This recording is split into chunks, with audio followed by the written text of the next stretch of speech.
To your knowledge, did a whistleblower ever make a disclosure to Attorney General Bondi indicating that the New York field office was withholding Epstein-related records? I'm not familiar with that whistleblower.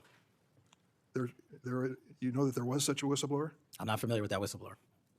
In response to the blowback she received, Attorney General Bondi also pushed the FBI to review approximately 100,000 Epstein-related records on an arbitrarily short deadline in March, and the FBI was directed to flag any documents that mentioned President Trump.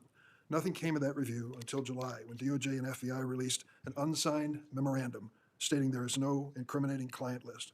Why was this July 7th memorandum unsigned? You prefer I've used AutoPen?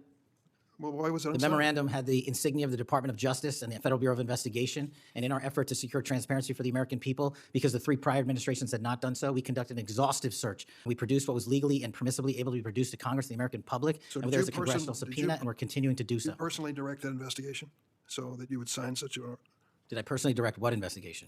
of the Epstein records for any reference to President Trump?